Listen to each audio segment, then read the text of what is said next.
누가복음 23장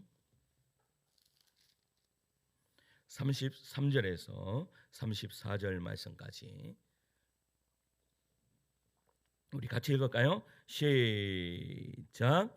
해골이라 하는 곳에 이르러 거기서 예수를 십자가에 못 박고 두 행악자도 그렇게 하니 하나는 우편에 하나는 좌편에 있더라. 이에 예수께서 이르시되 아버지 저들을 사하여 주옵소서. 자기들이 하는 것을 알지 못함이니이다 하시더라. 그들이 그의 옷을 나눠 제비 뽑을세. 아멘. 할렐루야. 예수님 사랑분만 아멘 하시겠습니다. 아멘. 우리 성경책의 이 가장자리 부분을 붉은색으로 칠한, 혹시 성경책을 보신 분들이 계십니까? 제가 어릴 때만 하더라도 그 교회에 비치된 그런 성경책에 보면요, 모든 여기 테두리가 무슨 색으로 되어 있었어요? 붉은색으로 되어 있었어요. 그런데 요즘에 붉은색 성경책 보신 분 계십니까? 잘 없습니다. 전부 다 무슨 색으로 되어 있어요? 제 성경책은 은색으로 되어 있습니다. 우리 성도님들 성경책은 어떤 책은 금색으로 되어 있기도 하고 어떤 책은 뭐 그냥 아무것도 없는 그냥 흰색으로 되어 있는 그러한 성경책일 것입니다. 그런데 왜 예전에 우리의 선배들은 성경책 이 가장자리에 붉은색으로 이렇게 칠해 놓았을까요? 이유를 아십니까? 그것이 무엇인가 하면 바로 순교자들의 피입니다. 순교자들의 피.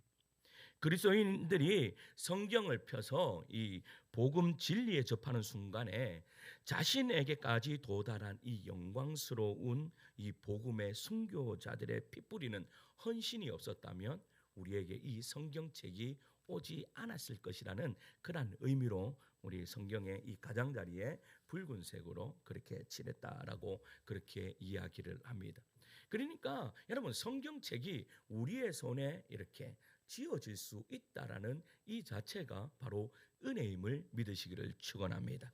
그러나 이제는요 더 이상 가장자리를 붉게 물들인 성경을 찾아보기가 힘듭니다. 금박으로 물들인 이 성경이 유행하는 것처럼요 이 고난과 희생보다는 현세의 번영과 성공이 그리스도인이 추구해야 할 덕목으로 오해되고 있다라는 것을 우리는 생각하셔야 됩니다. 그러나 이 피 묻은 복음을 가슴에 품고 불꽃 같은 이 구령의 열정으로 얻은 땅을 누볐던 믿음의 선진들을 보십시오. 여러분, 십자가의 그들의 생애는 나눌 수 없는 관계였습니다. 십자가와 나의 삶은 절대 나누어질 수 없는 진리였다라는 사실입니다. 그렇다면 우리 성도님들은 어떻습니까? 십자가와 나의 삶이 어떻게 딱 붙어 있습니까? 아니면 전혀 상관이 없냐 이 말이에요. 우리의 믿음의 선배들은 그 십자가와 삶이 딱 붙어 있어서 여러분 십자가에 못 박힌 예수 그리스도를 바로 체험적으로 경험했던 그런 분들이 바로 우리의 믿음의 선배들이었다는 겁니다. 하나님을 등진 절망적인 인간들을 위해 십자가에 못 박히시고 다시 사신 우리 주 예수 그리스도의 사랑에 목매던 사람들이었다라는 것입니다.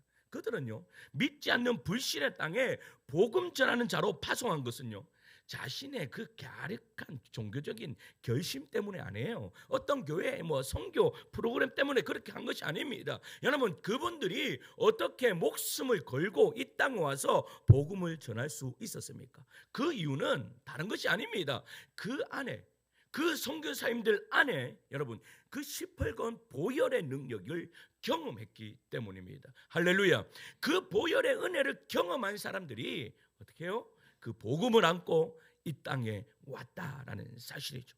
십자가에 못 박히신 그리스도 예수에 대한 사랑이 그들로 하여금 십자가와 관계없는 죽어가는 그 영혼들을 사랑하는 마음으로 이 땅을 밟았다라는 거예요.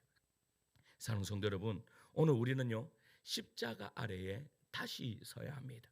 따라서 십자가 위에서 말씀하신 이 가상칠언을요 이번 주부터 그리고 다음 주 그리고 고난주까지 우리 특별 새벽기도를 준비하면서 7번의 설교를 통해서 가상칠언을 한번 살펴보고자 합니다. 그 가상칠언 중에 오늘 첫 번째 말씀이 오늘 본문의 말씀입니다. 오늘 본문의 말씀 누가복음 23장 34절에서 33절에서 34절 말씀 다시 한 번 더 함께 읽겠습니다. 시작.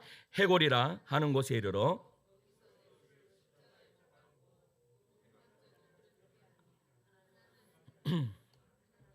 있더라. 이에 예수께서 이르시되 아버지 저들을 사하여 주옵소서 자기들이 하는 것을 알지 못함이니이다 하시더라. 그들이 그의 옷을 나눠 제비 뽑으세. 아멘. 여러분 이 말씀은 단순한 기도가 아닙니다. 복음의 심정이고 하나님의 마음이 가장 깊고 선명하게 드러난 바로 선언이라는 것입니다. 오늘 이 말씀을 중심으로 여러분 세 가지 질문을 따라 우리가 하나님 그 십자가 앞에서 다시 믿음이 회복되기를 소망합니다. 그렇다면 십자가 앞에서 어떤 질문을 해야 하는가? 첫째는요, 우리는 십자가에서 무엇을 봐야 하는가입니다. 우리는 십자가 아래에서 무엇을 봐야 하는가? 여러분 십자가 체형은요 죄인을 죽이는 집행의 한 방법이었습니다. 원래 이 형벌은요 이스라엘에서 만들어진 것이 아니에요. 로마에서 만들어진 것입니다. 많은 사람들이요 이 형벌이야말로 인류가 고안해낸 처형 방법 가운데 가장 극악무도한 그러한 방법이다라고 생각했습니다. 그래서 당시에도 이 형벌은 평범한 죄수들이 아니라 여러분 아주 극악한 죄인들에게만 적용되었다라는 거예요. 그런데 당시 십자가 체형에는요 관습적으로 두 가지 규례를 따랐다라고 합니다. 관습적으로 두 가지 규례. 그 첫 번째가 뭔가 하면 채찍으로 매를 맞는 것이었습니다. 채찍으로 십자가의 형벌을 받는 사람은 채찍으로 먼저 매를 맞습니다. 그리고 또 하나는 자기가 매달린 십자가를 스스로 짊어지고 형장까지 가야 한다라는 사실입니다. 신약 시대에 유물을 연구하는 사람들의 주장에 따르면요, 그 당시 흔히 사용하던 이 채찍은 그냥 굵은 한 줄로 되어 있는 기다란 채찍이 아니었다라고 합니다.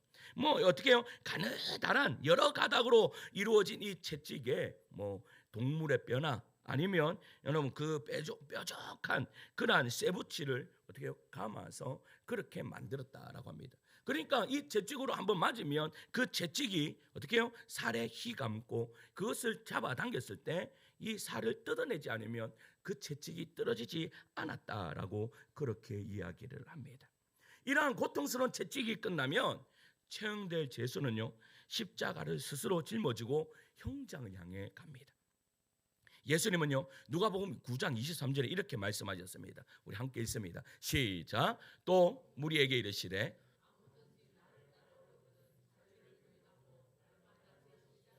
나를 따를 것이니라. 아멘. 여러분 이 말씀은 십자가를 스스로 짊어지고 형장으로 향하는 이 두 번째 규례를 염두에 두고 말씀하시는 거예요. 너희는 너희 십자가를 지고 나를 따르라라고 말씀하신 이유가 바로 거기에 있습니다. 그러니까 십자가를 지고 골고다 언덕을 오르는 동안 사람들은요 그분을 돌로 치고 주먹으로 때리는가 하면 여러분 침 뱉고 욕했습니다. 얼마 전까지만 해도 다윗의 자손으로 오시는 이여 영광 받으소서 했던 그 사람들이 예수님에게 침 뱉고 돌을 던졌습니다. 그리고 그 언덕을 오르시는 동안 몇 번이나 넘어지고 일어섬이 계속되었다라는 겁니다. 당시 죄인을 매다는 이 십자가의 무게가요 한 120kg에서 150kg 정도가 되었다라고 합니다. 이렇게 무거운 십자가에 사람을 매달아서 하늘 높이 세운다는 것은요 쉬운 일이 아니었습니다. 그래서 어떻게 했는가 하면 이 십자가를 먼저 이 세로의 십자가를 땅에 먼저 박고 그러고 가로의 그 십자가에 어떻게 해요? 못을 박은 후에 그 도르래를 사용해서 십자가 그 가로의 십자가를 나무를 올려서 십자가 아래 달았다라고 합니다. 그러니까 달고 난 후에 어떻게 해요? 발에도 그 못을 박은 거예요. 이 형벌이 시행되던 초기에는요 못을 죄수의 이 손바닥에 이렇게 우리 예수님의 그 이야기를 들어봤을 때 손바닥에 못을 박았다라고 그렇게 이야기합니다. 처음에는 그랬습니다. 그런데 못을 손바닥에 박았을 때 오는 또 어떻게 해요? 오는 그 일들이 있었습니다. 그것이 무엇인가 하면 못이 박히니까 너무나 약하니까 이 손이 째져버려서 십자가에서 이 사람들이 떨어지고 이런 일들이 벌어진 거예요. 그래서 어떻게 해요? 그 손목 가까이에 못을 박기 시작했다는 겁니다.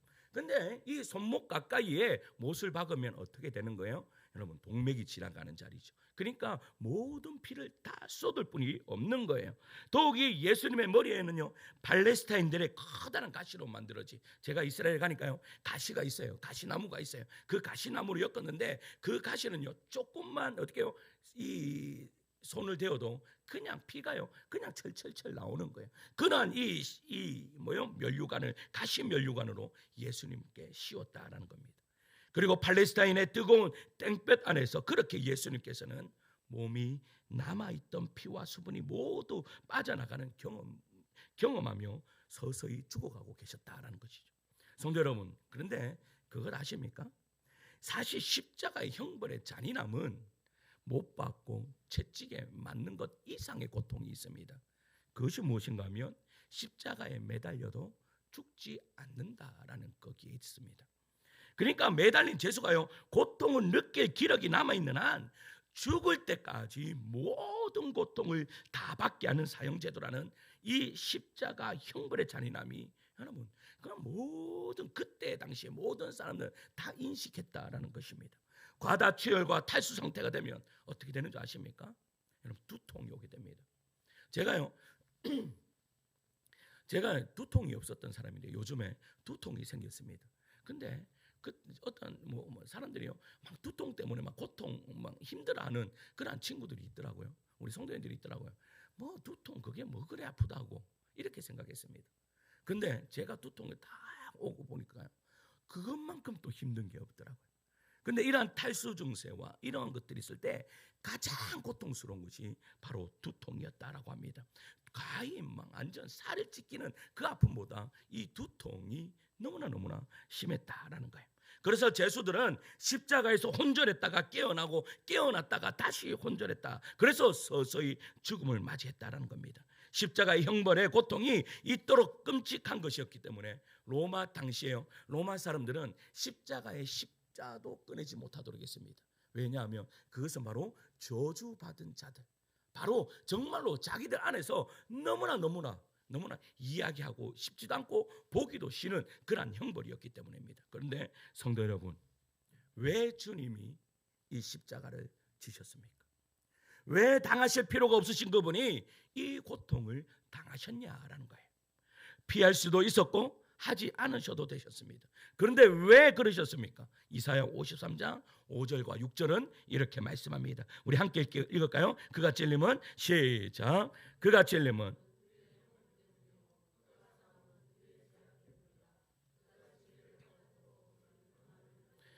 그가 채찍에 맞음으로 우리는 나음을 받았도다. 우리는 다 양 같아서 그릇 행하여 각기 제 길로 갔거늘 여호와께서는 우리 모두의 죄악을 그에게 담당시키셨도다. 아멘. 여러분, 이유는 너무 간단합니다.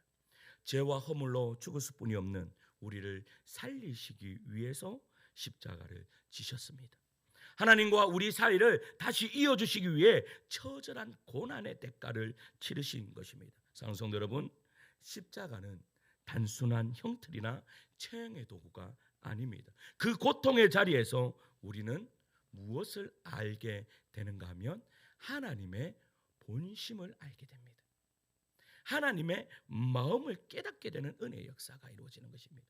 사랑하는 성도 여러분, 오늘 제가 이 고통스러운 이 로마 시대 당시 십자가의 십자도 꺼내지 말라라고 했던 이 십자가를 제가 오늘 우리 성도님들에게 오늘 이렇게 화창하고 좋은 이 주일날 아침에 왜 이것을 꺼냅니까? 이유는 다른 것이 아닙니다. 여러분들이 이 십자가 아래에서 하나님의 본심을 깨닫는 그런 은혜의 역사가 이루어지기를 축원합니다. 하나님의 그 본심을 깨달아야 내가 정말로 신앙생활 왜 하는지를 깨닫게 된다라는 사실입니다. 내가 이 시간에 여러분 이 좋은 날, 이 주일날 아침에 여러분 다른 사람들, 세상 사람들 보세요. 어제부터 놀러 갑니다. 어제부터 좋은 데 가면 얼마나 좋습니까? 남자친구, 여자친구 있으면 여기 안 앉아있고 저쪽에 연화지나 이런 데 가면 얼마나 좋습니까? 우리 청년들. 그런데 왜 이 아침에 이 자리에 앉아 있느냐 이 말이에요. 여러분 그냥 앉아 있으면 안 됩니다. 하나님의 본심을 깨닫는 그런 은혜의 시간 되기를 축원합니다. 하나님의 본심이 무엇입니까? 그것은 다른 것이 아닙니다. 여러분 자기의 아들을 우리에게 주시면서까지 내가 너를 사랑한다라고 말씀하시는 거예요. 자기의 아들. 여러분 우리 한번 생각해 보세요. 차라리 내가 아픈 게 낫습니다. 자식이 아픈 게 낫습니까? 내가 아픈 게 낫습니까? 여기에서도 하나님의 마음을 깨닫게 되는 거예요. 여러분 부모의 마음은, 자녀는 부모의 마음을 절대 알지 못합니다. 아버지의 마음은 자녀는 절대 알지 못해요. 그러나 보세요. 자녀가 아픈 게 나아요? 부모가 아픈 게 나아요? 차라리 내가 아픈 게 낫다. 그런데 중요한 것은 자기의 자녀를, 하나뿐이 없는 그 아들을 우리에게 내어주신 그 아버지의 마음, 차라리 내가 내려가게가 낫죠. 내가 내려가는 게 낫죠. 그러나 아버지는 그 크신 가장 큰 사랑을 보여주시기 위해서 아들을 주신 거예요. 그러면서까지 내가 너희들을 사랑한다라고 말씀하시기 때문입니다.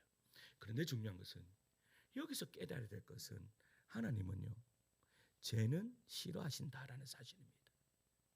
자, 오늘 말씀 누가복음 23장 34절 말씀을 다시 한번 읽어볼게요. 34절에요 있습니다. 시작. 이에 예수께서 이르시되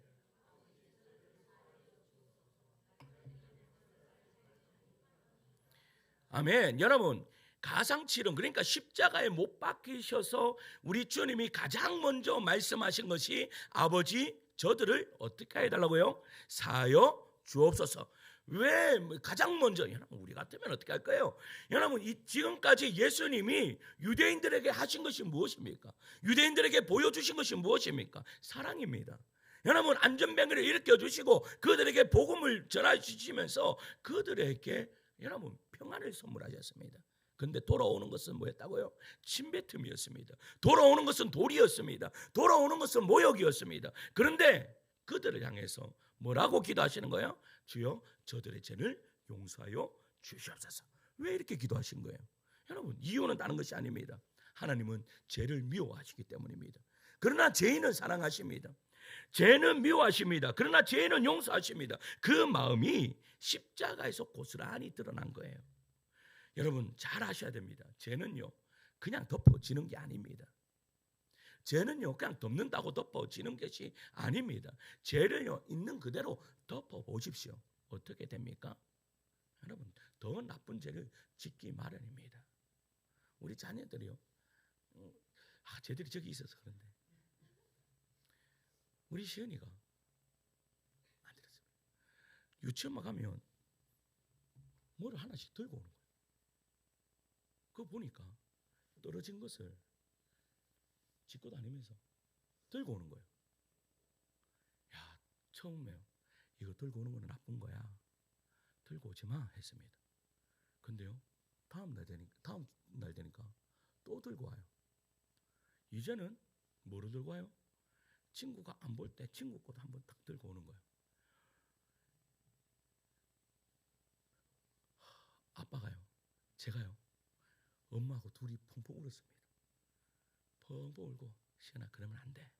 그런데 안 돼 했습니다. 그러니까 그 다음부터는 안 들고 오는 거예요. 응? 얘가요 어디 가다가 보면요 돌이 예쁘면 돌도 들고 오는 애입니다.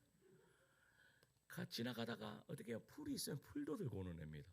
하나도 버리는, 우리 딸이요 하나도 버릴 것이 없는 딸입니다. 그런데 그것을 보고도요 부모가 어떻게 해요? 그냥 가만히 두면 어떻게 돼요? 그 애는 말할 필요가 없는 거예요. 말할 필요가 없는 거예요. 그러니까 우리 주님께서요 우리를 사랑하신다라는 것은 너 죄를 해결해 라고 말씀하시는 거예요. 너 죄인이야, 죄를 해결해 라고 말씀하시는 거예요. 왜? 우리 하나님은 죄를 미워하시기 때문이에요. 그러나 우리는 사랑하세요. 그러니까 우리는 사랑하시니까 이거 방법이 없잖아요. 우리는 죄를 짓고, 여러분 철로역정에 보면, 철로역정에 가다가 오면 이 크리스천이 절망의 수렁에 빠지게 되면 가자마자 절망의 수렁에 빠지게 돼요. 근데 그 절망의 수렁을 하나님이 하나님의 백성들을 보내가지고 그 절망의 수렁을 메꾸려고 콘크리트도 붓고 시멘트도 붓고 모든 것을 다 부었습니다. 그런데도요, 그 절망의 수렁이 메꿔지지가 않는 거예요. 이유가 뭔지 아세요? 인간의 죄악이 계속 떠내려오기 때문입니다. 여러분, 물이 그 제약이 끊어지면 한번 콘크리트로 그냥 시멘트로 막아버리면 그 절망의 수는 메꿔지는 거죠. 그런데요, 계속해서 그 제약된 것이 떠내려와 보세요. 그러면 그것이 메꿔져야 안 메꿔져요? 그래서 메꿔지지 않는 거예요. 그러니까 어떻게 해야 돼요, 여러분? 그러니까 하나님의 죄는 미워하시는 거예요.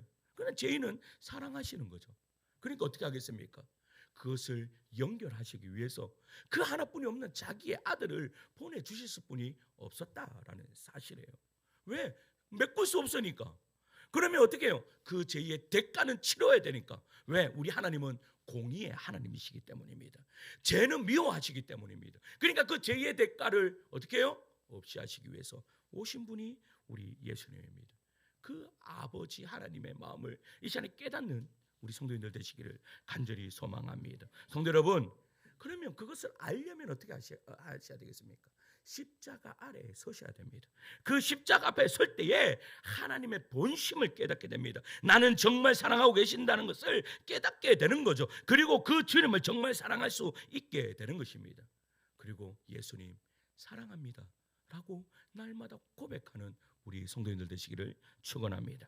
십자가 앞에서 두 번째 어떤 질문을 해야 합니까? 둘째입니다. 우리는 십자가 아래에서 누구입니까? 라는 질문을 하셔야 됩니다. 우리는 십자가 안에서 누구입니까? 오늘 본문 34절 말씀 다시 한 번 더 읽겠습니다. 예수께서 시작. 예수께서 이르시되 아버지 저들을 사하여 주옵소서.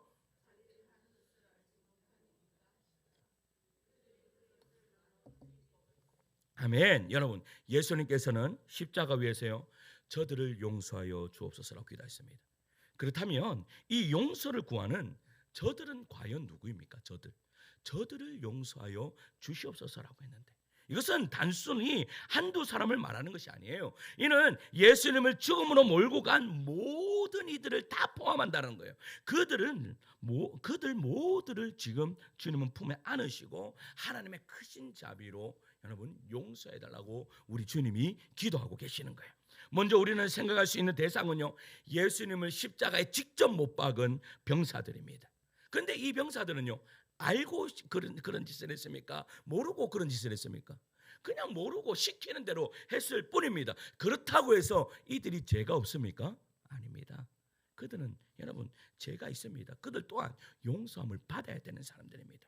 병사들보다 더 큰 죄를 범한 이들이 있습니다. 누구입니까? 무죄하신 예수님을 정치적인 이익을 위해 십자가에 넘겨준 본디오 빌라도입니다. 그리고 이 빌라도를 정치적으로 압박하여 결국 그를 굴복시키고 예수님을 십자가에 못 박도록 유도한 가야바와 유대 지도자들입니다.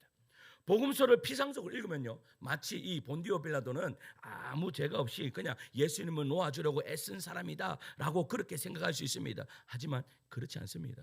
여러분, 본디오 빌라도는 예수님을 구하려고 한 것이 아닙니다. 그냥 정치적인 입지를 지키고 했을 뿐입니다. 그래서 이 고대 역사학자인 요세푸스의 기록을 통해서 알 수 있듯이 빌라도는 정의나 진리에 별다른 관심이 없었던 사람이다라고 그렇게 이야기하고 있어요. 그리고 이 가야바와 유대 지도자들은요, 예수님을 인해 자신들의 권력이 흔들릴 것을 감지했습니다. 그래서 예수님을 반드시 제거해야 한다라고 생각했다. 빌라도, 그리고 가야바, 헤롯, 그리고 유대 권력자들도 자신들이 무엇을 하는지 몰랐습니까? 아닙니다. 알고 있었습니다. 그들은 알면서 예수님을 십자가에 못 박게 했다라는 것입니다. 그런데 중요한 것은 지금 주님이 그들을 용서해달라고 기도하고 계시는 거예요. 빌라도가요, 보세요. 빌라도는 로마 제국의 안정을, 가야바는 하나님의 뜻이라는 명분을 앞세워서 그렇게 했습니다. 그러나 진정으로 알아야 할 것을 몰랐습니다. 그들이 십자가에 못 박는 이가 바로 하나님의 아들이심을 몰랐다라는 겁니다. 이 땅의 구원자이신 그리스도라는 사실을 알지 못했던 것입니다. 그들에게 예수님은 그저 많은 죄수들 중에 하나일 뿐이었습니다. 그래서 마태복음 27장 24절에 빌라도는 이렇게 이야기합니다. 우리 앞에 보시고 함께 읽을까요? 빌라도, 시작. 빌라도가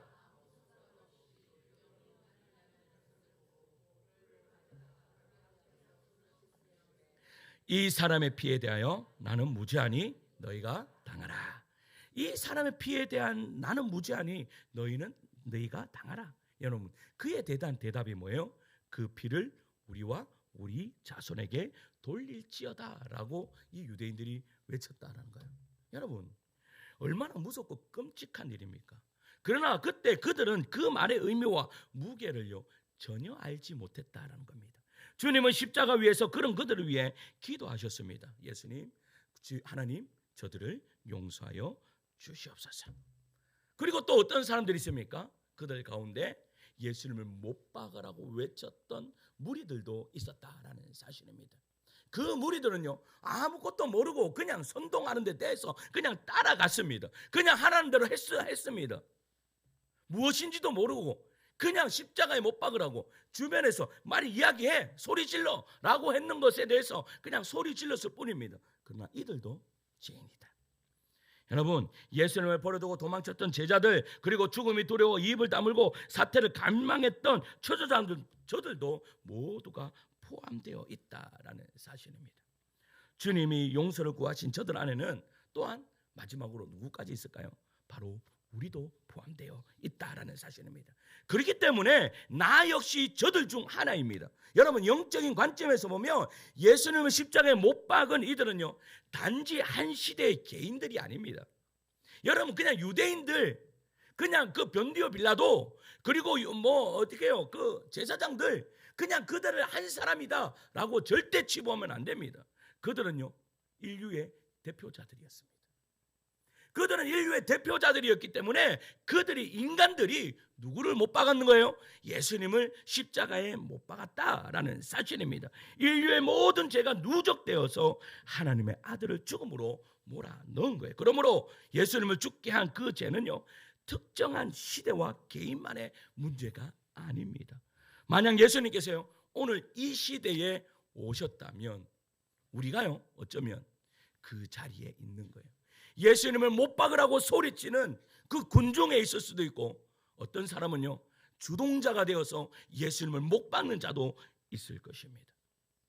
하지만 우리는 그 죄가 무엇인지조차 제대로 알지 못하면서 그렇게 살아간다는 거예요. 그래서 주님은 지금도 기도하십니다. 하나님, 저들을 사하여 주옵소서. 자기들이 하는 것을 알지 못합니다 라고 우리를 위해서 기도하고 계시는 거예요. 사랑하는 성도 여러분, 우리는요 의로운 척, 우리 지금 이 자리에 앉아 있으면서 의로운 척 하면서 앉아 있을 수 있습니다. 그런데요 의로운 척 하시면 안 됩니다.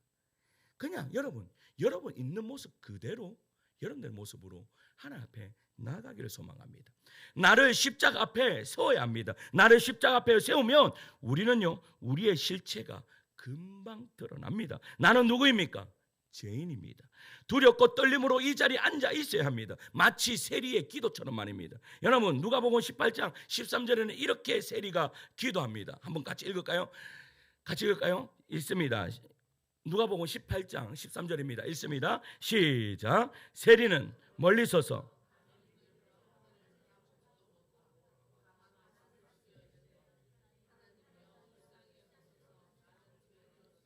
여러분 이렇게 기도할 때 이 세리가 어떻게 예수님의 평가하는가 하면, 여러분 이 세리가 의롭다 하심을 받고 집으로 돌아갔느니라라고 말씀합니다. 주님은요 십자가 위에서 왜 저들을 사하여 주옵소서라고 기도하십니까? 우리가 누구인지 정확하게 말씀하시는 거예요. 너희들은 죄인이다. 그런데 그냥 죄인이 아니라 용서받은 죄인이다라는 거예요. 여러분은 용서받은 죄인이 맞습니까? 십자가 아래에 서기만 하면 우리는 용서받은 죄인이 됩니다. 여러분, 천로역정에서 그리스도는요 십자가 아래에서 그의 모든 죄가 용서함 받음으로 말미암아 용서받은 죄인이 되었습니다. 우리도 마찬가지입니다. 십자가 앞에 설 때에 먼저 깨닫게 되는 것이 나는 죄인이다. 그런데 그냥 죄인이 아니라 용서함 받은 죄인이다. 그런데 여러분, 우리가 이렇게 저한테 질문할 수 있습니다. 목사님, 그 십자가 그래요, 좋아요. 근데 그 십자가 앞에 어떻게 설 수 있습니까?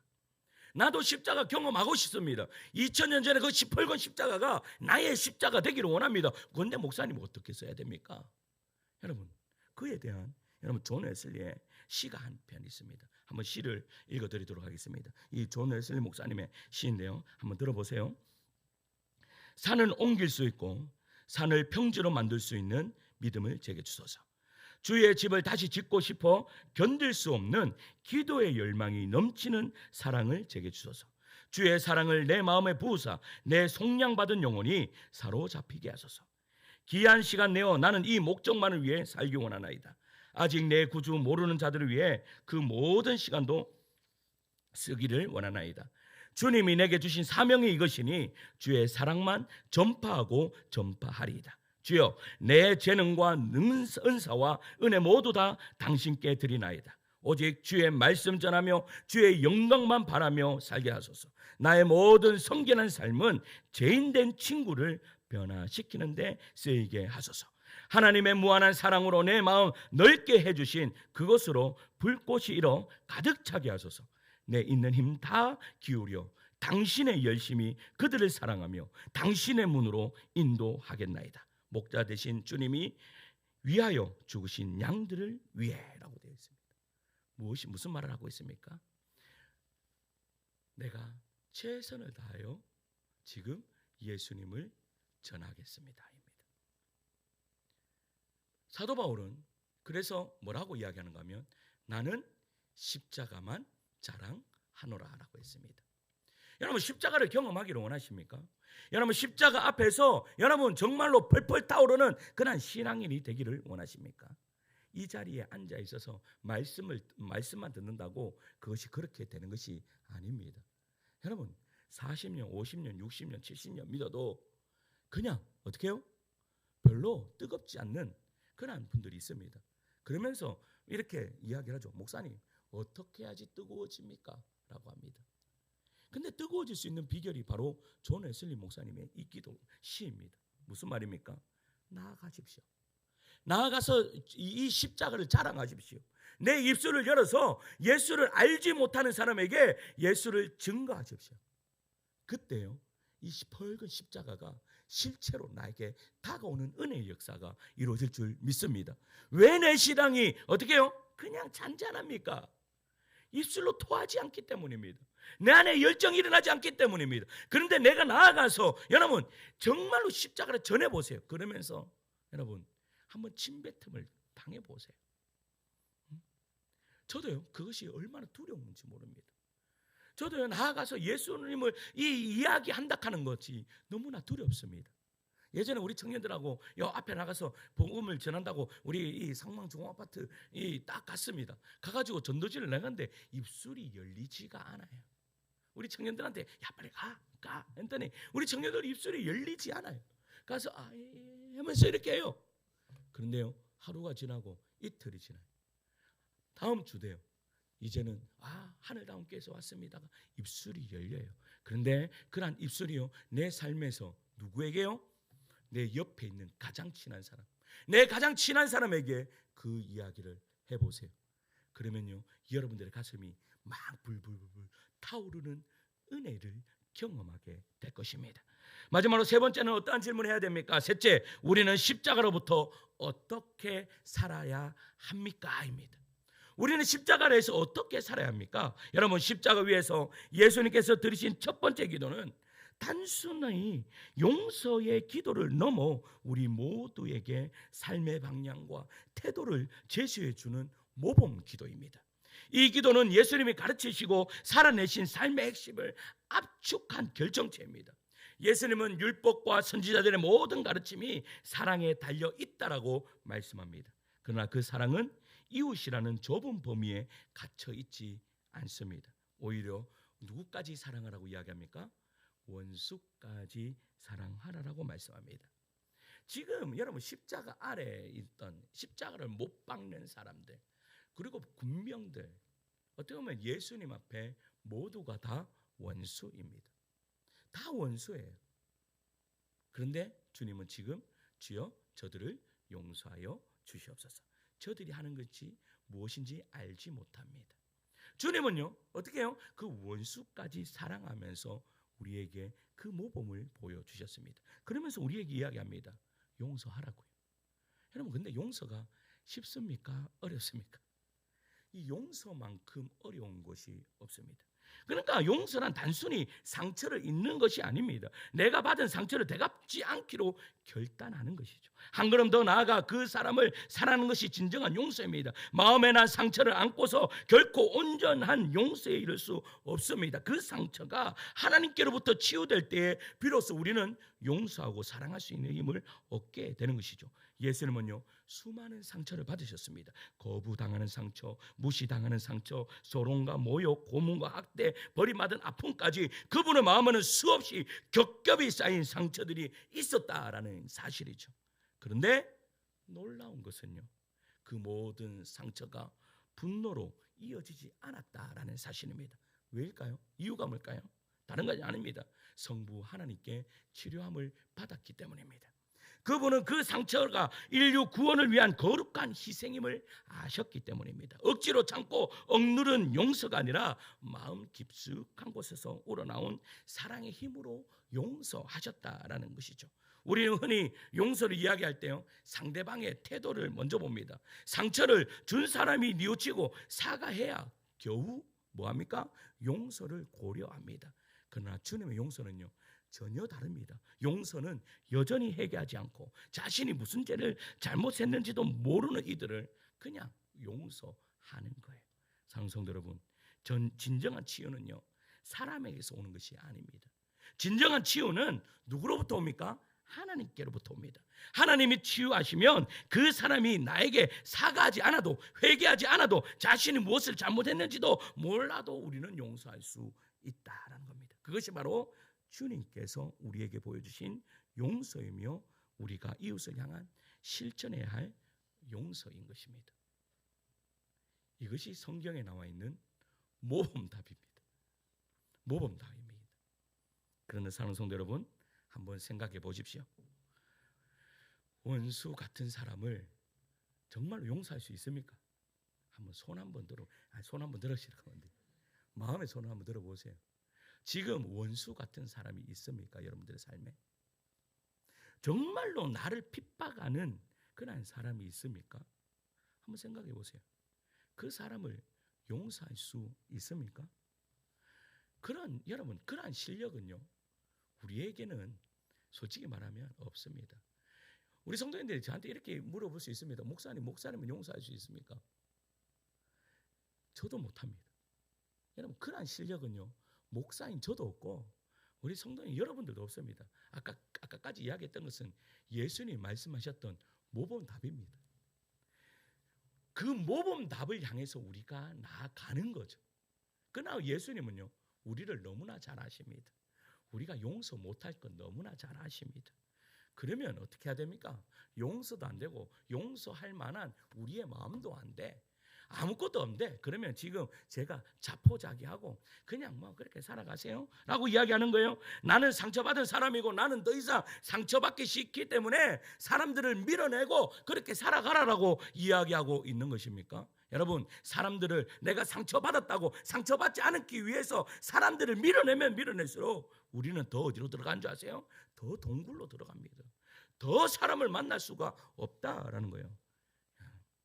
어떻게 해야 됩니까? 여러분 용서하려고 애쓰지 마십시오. 내 이 사람 용서해야지. 여러분 용서 안 됩니다.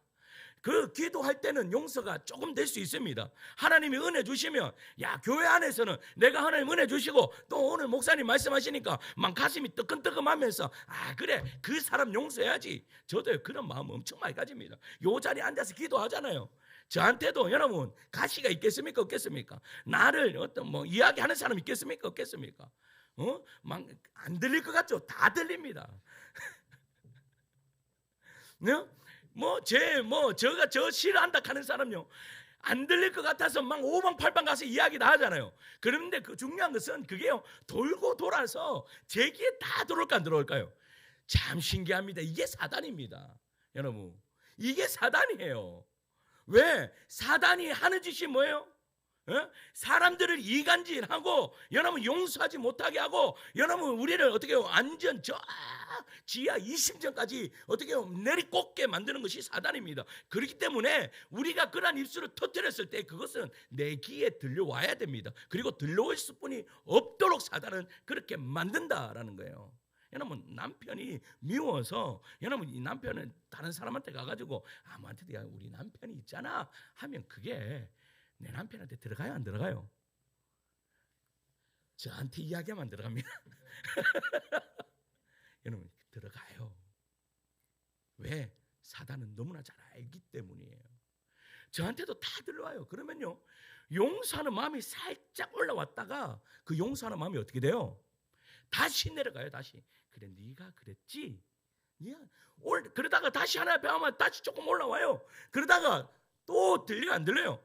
또 들려요. 그러면 다시 내려가요. 이게 우리예요. 그러니까 우리에게는 여러분 용서할 수 있는 그러한 실력 자체, 능력 자체가 없는 거예요. 그러니까 어떻게 해야 돼요? 용서하려고 애쓰지 마십시오. 그 대신 여러분 애써야 할 것이 있습니다. 그것이 뭔가 하면 십자가 아래에 서는 것입니다. 십자가 아래에 서는 것입니다. 내가 십자가 아래에 설 때에 하나님이 주시는 그 은혜가 뭔지 아세요? 십자가 아래에 딱 서고 보니까 하나님 내가 저 인간 절대 용서하지 못하겠습니다. 하나님 정말로 용서가 안 됩니다. 뭐 저런 인간이 다 있습니까? 라고 그렇게 할 때에 하나님께서요 그림을 하나 쫙 보여주시는 거예요. 그 그림을 보여주시면서 뭐를 쓴 그림을 보여주시는 거예요? 오늘 본문의 그림을 보여주시는 거예요. 응? 나도 그랬다 아들아. 나도 그랬다 딸아. 나도 용서하지 못했다. 그러나 내가 그 순종의 자리에 있을 때에 나도 용서할 수 있었다라고 말씀하시는 거예요. 여러분 나치 수용소에 고문을 당하던 콜리 텐 분목 여사가 있습니다. 이 여사가요 전쟁 후 강연을 하는데 갑자기 그 앞에 누가 있었는가 하면 자기를 고문했던 독일 군이 앞에 앉아 있는 거예요. 여러분 자기를 고문하고 여러분 그런 사람이 앞에 있다 하면 살이 떨리지 않겠어요? 그래서 이 코리텐 군 여사가요 기도했습니다. 하나님 제가 도저히 저 앞에 보고 내가 강연을 못하겠습니다. 저는 정말로 용서할 수 없습니다. 용서가 안 됩니다. 어떻게 해야 되겠습니까? 그때요 하나님의 세미한 음성이 들려져요.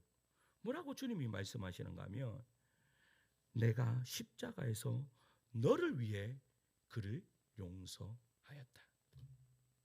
너도 용서해라. 누구를 위해 용서했대요? 십자가 위에서요? 코리텐 너를 위해 용서했다라고 말씀하시는 거예요. 그러니까 용서는 보세요.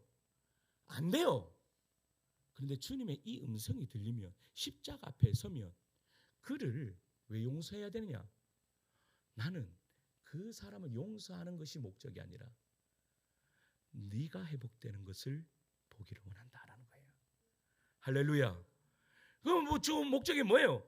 그렇게 고립된 이 여사가요. 그렇게 그럼 용서하겠습니다. 가서 그를 안았습니다. 어떤 역사가 이루어진 줄 아십니까? 성령의 은혜가 그에게 임함으로 말미암아 하늘이 열리고 하나님의 사랑이 누구를 감쌌는가 하면 그녀를 감쌌습니다.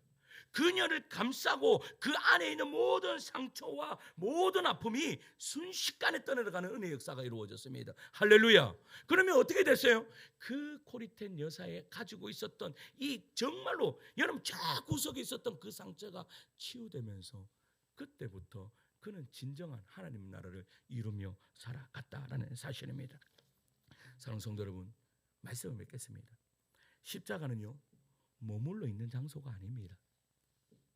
십자가는 출발점입니다. 우리는 그 십자가 앞에서 회개하고 십자가 아래에서 다시 태어나고 그리고 그 자리로부터 세상을 향해 나가야 합니다. 예수님은요 날마다 자기 십자가를 지고 나를 따르라라고 하셨습니다. 십자가를 만난 사람의 삶은 달라져야 됩니다. 생각이 달라지고요, 말이 달라지고요, 관계가 달라지고 시간과 돈을 쓰는 방향이 달라져야 됩니다. 왜냐하면 그 삶은 더 이상 자신을 위한 것이 아니라 그리스도를 위한 헌신이 되기 때문입니다. 사랑하는 성도 여러분, 우리 다시 십자가 앞에 서기를 소망합니다. 이 시간부터 하나님 다시 십자가 앞에 서기를 소망합니다. 다시 십자가 앞에 서게 하여 주시옵소서. 시뻘건 그 십자가 앞에 설 때에 나를 회복시키시는 그 은혜를 다시 경험하는 은혜의 역사가 이루어지게 하여 달라고, 그렇게 하나님 앞에 새롭게 서는 우리 성도님들 되시기를 축원합니다. 십자가는요 우리를 불편하게 만들고 다시 깨어나게 만들고 주님의 시선으로 세상을 보게 만듭니다. 우리가 그 십자가로부터 다시 일어난다면 여러분, 세상은 우리가 누구에게 속한 자인지 알게 될 것입니다. 그리고 우리의 이 선포로 통하여서 또 한 영혼이 용서함 받고 돌아오는 은혜의 역사가 이루어질 줄 믿습니다. 이제 우리